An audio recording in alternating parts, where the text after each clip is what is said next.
বাংলাদেশ একটি আমরা এবারে 12 তারিখে একটি ইসলাম দেশ হিসেবে আমরা দেখতে পারছি। 12 তারিখে আমরা ইসলামের মালা পরিয়ে দেব বাংলাদেশে, ইনশাল্লাহ।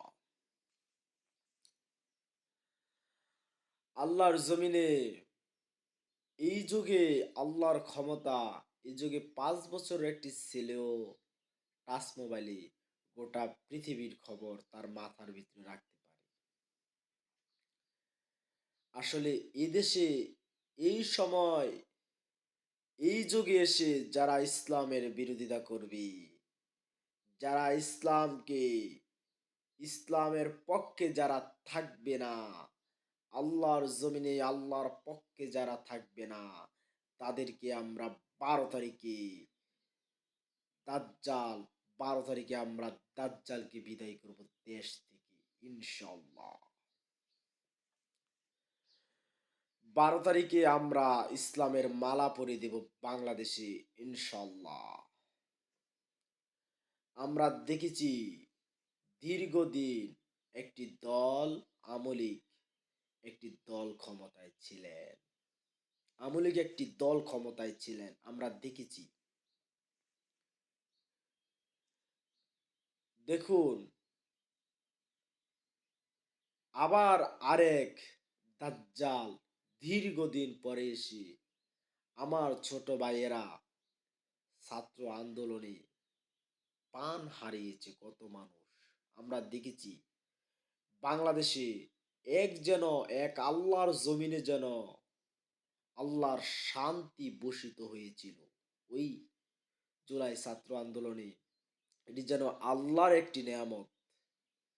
সেই নেয়ামত আল্লাহর জমিনে আল্লাহর ক্ষমতা নিয়ে যারা বেয়াদবিয়া আচরণ মূলত করে, যারা ভোট চাচ্ছে নিজেদের জন্য, তাদেরকে আমরা 12 তারিখে আমরা বাংলাদেশে থাকতে দেব না।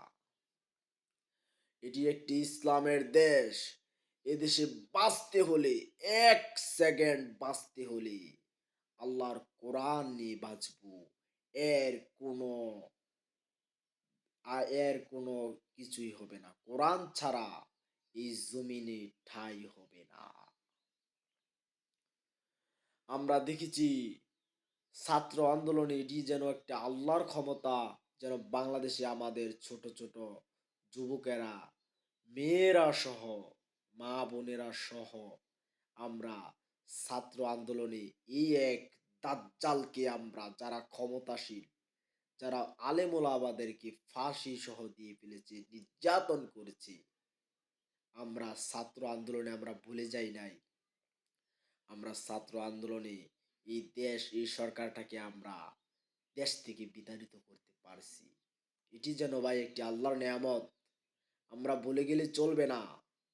আমাদের ভাইয়েরা না পেয়েও এই আন্দোলন করেছে। এটি ভাই, দেখুন, এই যেই দলটা আমরা এই দলটাকে আমরা কোনো দিকে আমরা এই গতিতে নামাইতে পারি নাই, কিন্তু আমরা কিছুদিনের মধ্যে আমরা দেখেছি ছাত্র ভাইয়েরা আমরা এই দলটাকে আমরা ক্ষমতার থেকে আমরা চিরদিনের জন্য আমরা বিদায় করতে পারছি।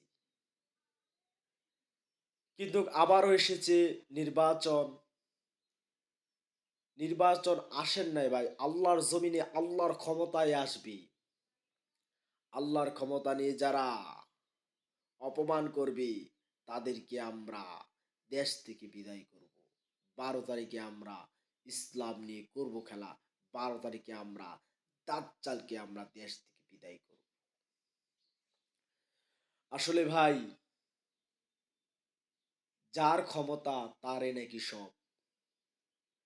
যারা আল্লাহর ভয়, কোরআন নিয়ে বাঁচবে, তারা তাদেরকে আল্লাহ পাক অনেক সম্মানিত করবে। যারা কোরআনের বিপক্ষে আসবে, তাদেরকে দেশ থেকে তারা বেশি দিন বাংলার জমিনে নয়, গোটা পৃথিবীর মধ্যে যারা অপমান করবে, যারা ইসলামকে যারা অপমান করবে, যারা মানুষকে যারা অপমান করবে, তারা কোনো বাংলাদেশে না, তারা গোটা পৃথিবীর মধ্যে তাদের কোনো ঠাঁই নাই। আসলে ভাই, আমরা এবারে আমরা ভোট দেব ইসলামকে, ভোট দেব আমরা নিজেদেরকে, নিজেরাই বুঝি, যেই দেশটা একটি অনেক দীর্ঘ বছর ধরে আমরা দেখেছি দলটা ছিল, যেই দলটাকে আমরা দেশ থেকে বিদায় করতে পারছি, এটি একটি আল্লাহর নেয়ামত। এই আল্লাহর নেয়ামত আমরা হাতছাড়া করব না। দীর্ঘদিন পরে এই দলটা এসে এখন আবার ভোট চাচ্ছে। আমরা এই দাজ্জালকে আমরা ভোট দেব না। আমরা ভাই ইসলামকে ভাই আমরা ভোট দেব। যে ইসলাম শান্তির কথা বলি, গোটা পৃথিবীর মধ্যে ইসলাম ছড়িয়ে আছে, ইসলামের আলো ছড়িয়ে আছে। আমরা সেই কোরআনকে ভালোবেসে আমরা একটি দেশ পরিচালনা করতে চাই ভাই। এই যে এই চেহারাটা দেখে ভাই একটা ভোট ইসলামের রাস্তায় কুরবান করবেন। বাংলাদেশে যারা ইসলামের পক্ষে থাকবে, তারা বাংলাদেশের নয়, তারা গোটা পৃথিবীর প্রেসিডেন্ট হবে ইনশাল্লাহ। আমরা কোনো আজ আজ থেকে যারা ইসলাম ছাড়া কোনো ভোট চায়, আমরা মনে করব তারাই এক দাজ্জাল। আমরা কোনো দাজ্জালকে আমরা ভোট দেব না ইনশাল্লাহ। ইসলামের 12 তারিখে আমরা ইসলাম নিয়ে করব খেলা ইনশাল্লাহ।